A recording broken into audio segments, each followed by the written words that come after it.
Hi guys, welcome back to Turquoise Soap, and here are your top 3 stories. 2016 showed to be one of the safest years in aviation history. Mainstream media prides itself in reporting on deadly plane crashes and hijackings, but 2016 showed to be the second safest year of aviation. The Aviation Safety Network is an independent organization located in the Netherlands. Founded in 1996, their goal is to provide everyone with a professional interest in aviation with up-to-date, complete and reliable authoritative information on airline accidents and safety issues.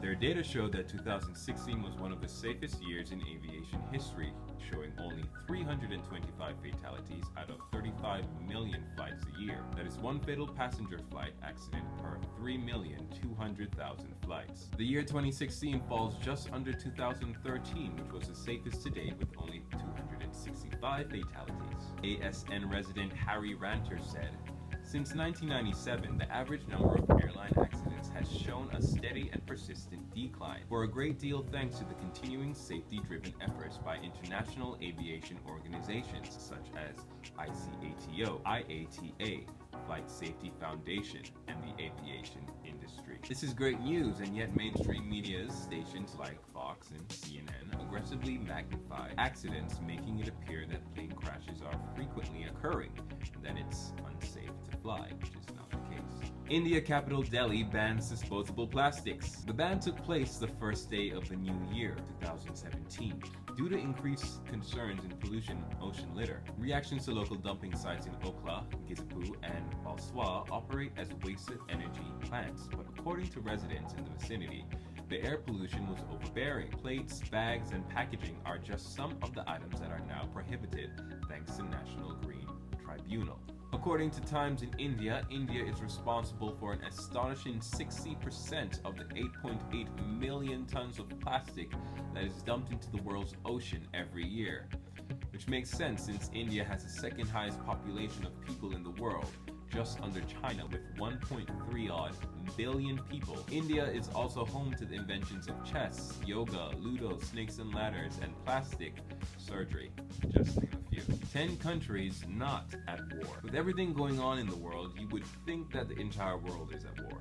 Anyway, the entire world isn't at war, and here's a list of the 10 countries that are not at war. According to the Global Peace Index 2016, Botswana, Chile, Costa Rica, Japan, Mauritius, Panama, Qatar, Switzerland, Uruguay, and Vietnam are free from conflict. Iceland tops the list of most peaceful countries in the world, followed by Denmark, Austria, New Zealand, Portugal, Czech Republic, Switzerland, Canada, Japan, and Slovenia, while the United States ranked far lower at 103.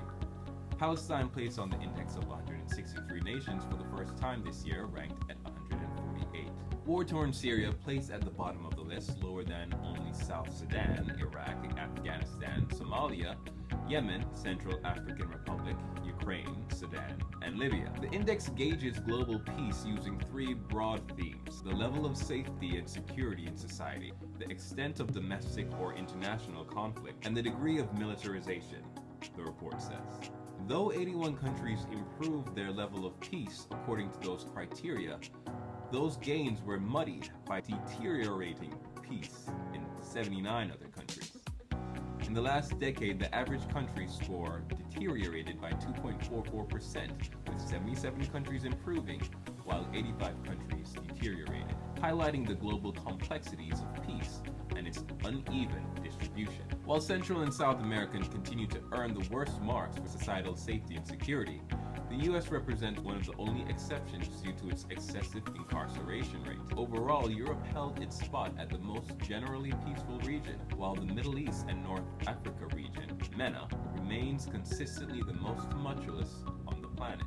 The historic 10-year deterioration in peace has largely been driven by the intensifying conflicts in the MENA region. As the world descends into a far less peaceful state overall, the staggering cost of militarism and violence becomes painfully clear.